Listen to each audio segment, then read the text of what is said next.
कालू कौवा अपने घोंसले में आराम कर रहा था।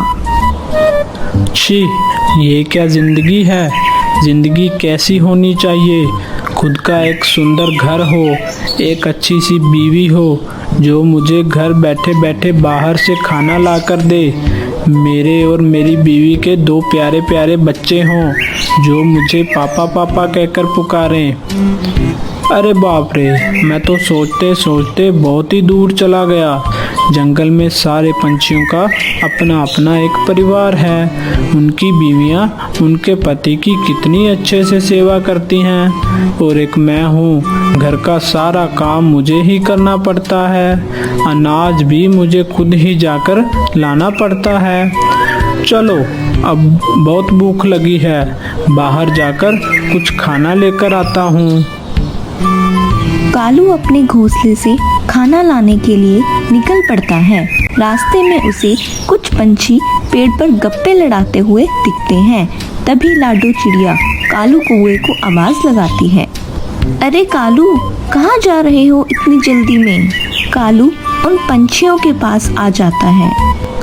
अरे कुछ नहीं बहन, मुझे भूख लगी थी, इसलिए मैं खाने की तलाश में बाहर निकल पड़ा। तभी सुंदर उल्लू कौवे से कहता है, तेरी लाइफ कितनी अच्छी है कालू।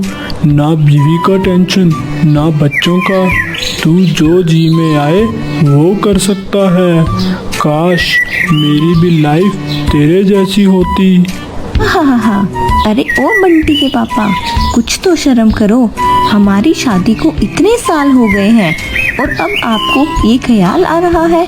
शादी करने के टाइम तो बहुत उछल रहे थे। घर चलो, अब मैं आपको दिखाती हूँ। कालू, मैं चलता हूँ। अगर जिंदा रहा तो फिर मिलेंगे। देख मेरा ये हाल। अच्छा हुआ तूने शादी नहीं की। उल्लू की ये बात सुन के सारे पंछी जोर जोर से हंसने लगते हैं।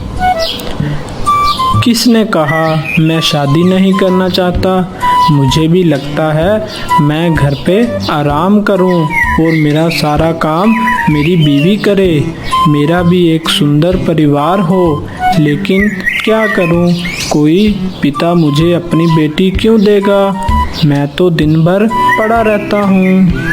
अरे कालू, मेरे मायके में एक बहुत अमीर और एक सुंदर दिखने वाली गौरी कौवी रहती है। उसके माता पिता बहुत अमीर हैं। अगर तू कहे तो मैं उनसे तुम्हारे लिए बात कर सकती हूँ। शादी तो मैं करना चाहता हूँ लाडो बहन, लेकिन जैसे तुमने कहा वो लड़की तो बहुत अमीर घर की है, तो क्या वो मुझसे शादी करने के लिए मान जाएगी? अरे क्यों नहीं मानेगी, मैं मनाऊंगी उसके माता पिता को। हम उनसे झूठ कहेंगे कि तुम इस जंगल के राजा हो और तुम्हारा इस जंगल में एक बहुत बड़ा महल है। तुम भी बहुत अमीर हो। नहीं, ये तो गलत बात है रानो। अब इस कलमुहे कालू के लिए बेचारी गौरी कौवी की जिंदगी बर्बाद नहीं कर सकते। मैं इस शादी के खिलाफ हूँ। मीनू मौसी, हम सबको पता है कालू कुछ काम नहीं करता, लेकिन वो दिल का बहुत अच्छा है। आप क्यों उस बेचारे की खुशी पर पानी फेर रही हो? मैं जानती हूँ कालू गौरी कौवी को शादी के बाद बहुत खुश रखेगा। मुझे तो ये ठीक नहीं लग रहा। मैं चलती हूँ, मुझसे ये सब कुछ देखा नहीं जाता। कालू भैया, आप नाराज मत हो। आप मीनू मौसी की बातों पर ध्यान भी मत दो। कल मैं और रानो जाकर गौरी कौवी के माता पिता से तुम्हारी शादी के बारे में बात करेंगे। शुक्रिया लाडो बहन, मैं वादा करता हूँ गौरी को मैं बहुत ही खुश रखूँगा। दूसरे दिन सुबह लाडो और रानू गौरी कौवी के जंगल में आ जाते हैं। वो दोनों गौरी की माता पिता के घर आ जाते हैं। अरे गौरी की माँ, दरवाजा खोलो, मैं हूँ रानो। गौरी कौवी की माँ अंदर से दरवाजा खोल देती है। अरे रानो, तुम कैसी हो? और ये चिड़िया बहन कौन है तुम्हारे साथ? मैंने तो इन्हें इस जंगल में पहली बार देखा है। जी, मेरा नाम लाडो है। मैं और रानो एक दूसरे के पड़ोसी हैं। अच्छा, तो ऐसी बात है। कहो रानो, आज मायके कैसे आना हुआ? सब कुशल मंगल तो है ना? जी सब कुशल मंगल है। मैं तो आपकी बेटी गौरी के लिए रिश्ता लेकर आई हूँ। जैसे ही गौरी ने रानो और लाडो को अपनी माँ से शादी के बारे में बात करते हुए सुना, वो तो शर्म के मारे किचन में चली गई। अरे रानो, तुम तो बहुत अच्छी खबर लाई हो। बताओ कहाँ से लाई हो ये रिश्ता? लड़का क्या करता है? अजी क्या बताऊँ आपको लड़के के बारे में। मैं जिस जंगल में रहती हूँ वो उस जंगल का राजा है। जंगल में उसके बहुत सारे बड़े बड़े घर हैं। अरे वाह रानो, तुम तो बहुत अच्छा रिश्ता लाई हो। मुझे तुम पर पूरा भरोसा है। अगर तुम कह रही हो तो लड़का अच्छा ही होगा। मुझे ये रिश्ता मंजूर है। बताओ कब निकालना है शादी का मुहूर्त? आप राजी हो तो अगले हफ्ते का ही निकाल लेते हैं। हमें हमारे राजा जी की शादी की तैयारी करने में इतना वक्त तो लगेगा ही। ठीक है, जैसे आप कहें लाडो बहन। चलिए गौरी की माँ, अब हम चलते हैं, हमें बहुत काम है। रानो और लाडो अपने जंगल में वापस लौट आते हैं। एक हफ्ता गुजर जाता है और कालू कौवे की शादी का दिन आ जाता है। जंगल के सारे पंछी कालू कौवे को लेकर गौरी के जंगल की तरफ निकल पड़ते हैं। कालू कौवा और गौरी की शादी बहुत ही धूमधाम से हो जाती है। कालू कौवा बहुत ही ज्यादा खुश था शादी के बाद। कालू अपनी पत्नी को अपने घर ले आता है। अरे ये क्या, ये कैसा घर है? ना छत है ना खिड़की, कितना बेकार घर है ये तो। अरे मेरी फूटी किस्मत, मेरी जिंदगी तो बर्बाद होगी। अब मैं कैसे रहूंगी इस घर में?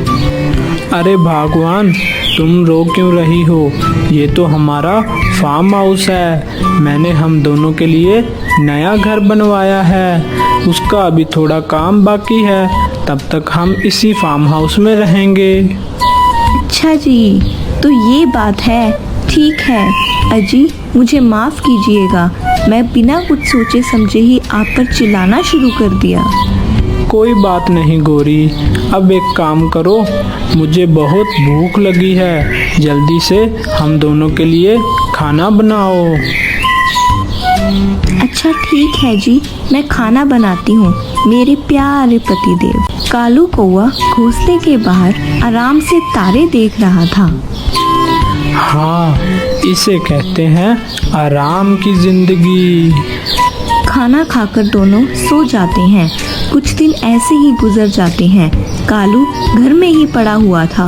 बेचारी गौरी घर का सारा काम कर रही थी और बाहर से खाना भी ला रही थी। एक दिन मीनू मौसी ने गौरी को बाजार से सब्जी लाते हुए देख लिया।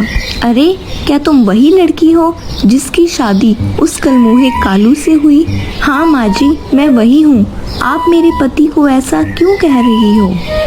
अरे ओ पागल लड़की, क्या तुम्हारे माँ बाप भी तुम्हारी तरह कम अकल के हैं क्या? उन्होंने तेरी शादी उस कौवे से करवा दी। आप होती कौन हो मेरे माता पिता के बारे में ऐसे अनाप शनाप बोलने वाली? मेरा नाम मीनू मौसी है। तुम्हारे साथ बहुत बड़ा धोखा हुआ है लड़की, जो तुझे पता भी नहीं है। उस मूर्ख लाडो और रानो ने मिलकर तुझे और तेरे माँ बाप को बेवकूफ़ बनाया है। आप सीधा सीधा बोलिए माँ जी, आप क्या कहना चाहती हो? अरे लड़की, जिस कालू कौवे से तुमने शादी की है वो कोई इस जंगल का राजा नहीं है। वो तो एक कामचोर और घर में दिन भर पड़ा रहने वाला आलसी कौवा है। नहीं नहीं, आप झूठ बोल रही हो। उन्होंने हम दोनों के लिए एक नया घर भी बनवाया है। वहाँ का थोड़ा काम बाकी है, इसलिए हम उनके फार्म हाउस में रुके हुए हैं। अरे अरे, अब तो मुझे तुम पर दया आ रही है। अरे बेटी, तुम्हारे साथ बहुत बड़ा धोखा हुआ है।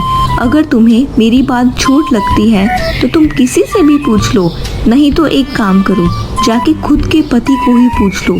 तुम उसे उसकी माँ की कसम खाने के लिए बोलना। वो अपनी माँ से बहुत प्यार करता था। ठीक है, मैं अभी जाके उनसे पूछ लेती हूँ। गौरी बहुत गुस्से में थी।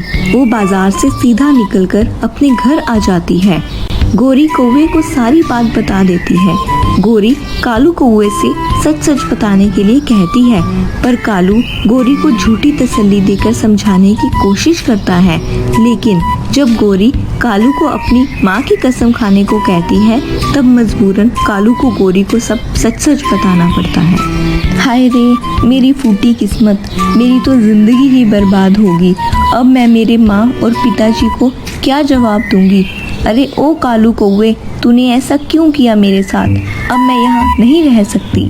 कालू कौवे ने गोरी को बहुत समझाने की कोशिश की, लेकिन गोरी ने उसकी एक ना मानी और गोरी कालू कौवे को छोड़कर अपने मायके वापस चली गई।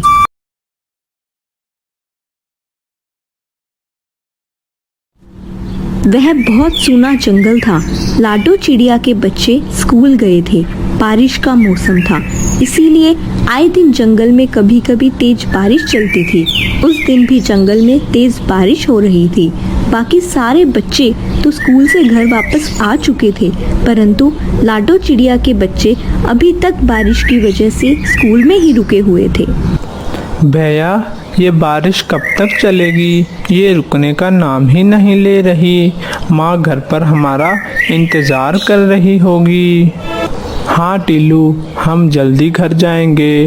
बारिश रुकने तक हमें यहाँ पर ही रुकना पड़ेगा। तीनों एक साथ इतनी तेज बारिश में स्कूल के बाहर ही रुके थे। बारिश के कारण ठंड भी बढ़ चुकी थी। जब हवा का झोंका आता तो तीनों ठंड से कंपकपाने लगते। तभी मीनू टीचर क्लासरूम से बाहर आ गई। उन्होंने तीनों भाइयों को देख लिया। उनके पास में ही चिड़िया का बच्चा बंटी भी था। उसे भी अपने घर जाना था। तभी मीनू टीचर ने बंटी को एक छाता दे दिया और उसे घर जाने को कहा। तभी वह तीनों के पास आकर बोली, देख लिया तुम तीनों ने, अगर समय पर तुमने स्कूल की फीस भर दी होती तो मैं तुम्हें भी घर जाने के लिए छाता दे देती। रात होने से पहले घर जाना, वरना सुबह तक यहीं बैठे रहोगे। तीनों मायूस हो जाते हैं। मीनू टीचर अपने घर निकल जाती है। इधर लाडो चिड़िया बच्चों के घर ना आने पर परेशान हो चुकी थी। उसने अपने पति से कहा, अजी आप जरा जाकर देखिए, बच्चे अभी तक क्यों नहीं आए? बल्लू स्कूल की तरफ निकल पड़ा। वह बारिश में भीग रहा था, लेकिन फिर भी उसे अपने बच्चों के पास जाना था। थोड़ी देर बाद वह स्कूल पहुंच गया। उसने देखा बच्चे तो वहां पर नहीं है और स्कूल भी बंद हो चुका है, और उसे बच्चों की अब और भी ज़्यादा चिंता होने लगी। वह वापस अपने घर की तरफ निकल पड़ा। इधर बच्चे जैसे तैसे भी कर अपने घर पहुंच चुके थे।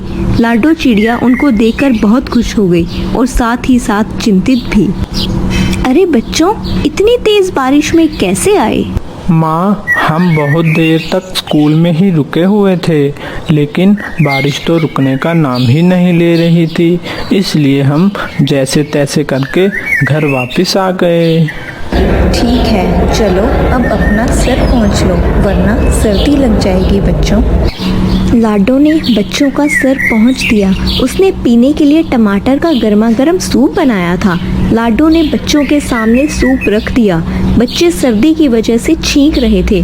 उन्होंने भी अपनी माँ के हाथ का सूप पीना था। बच्चों ने सारा सूप सत्कर करके पी लिया।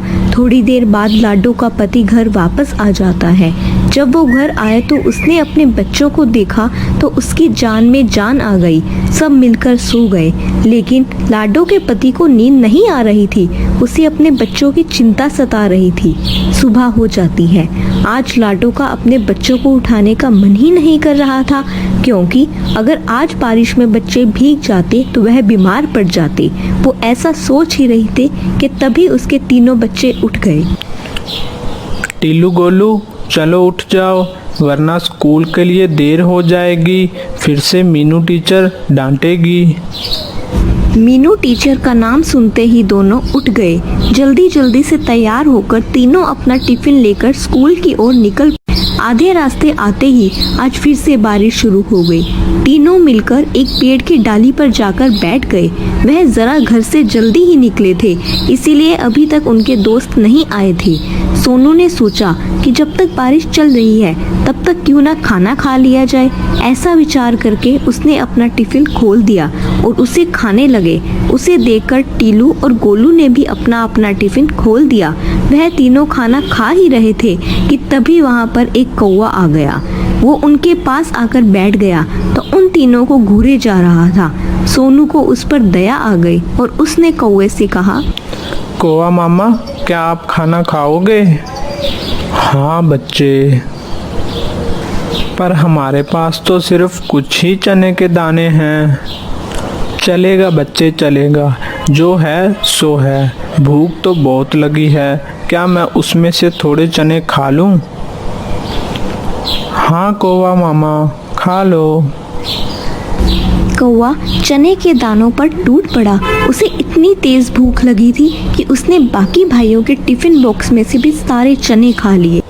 वाह बच्चों, मेरा तो मन ही खुश हो गया। मेरे पास देने के लिए कुछ भी नहीं है, लेकिन मेरे पास यह जो छतरी है उसे रख लो। मैं तुम तीनों को अलग अलग छतरी नहीं दे सकता, क्योंकि मेरे पास तो एक ही छतरी है।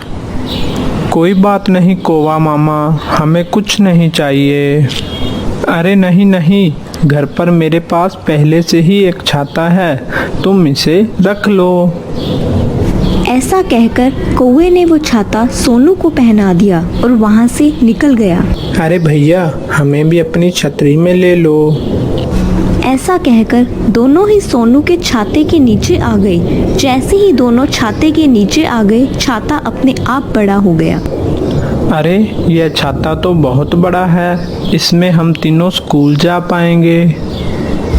वो तीनों स्कूल की तरफ निकल ही पड़े थे कि तभी उनके बाकी दोस्त वहाँ पर आ गई।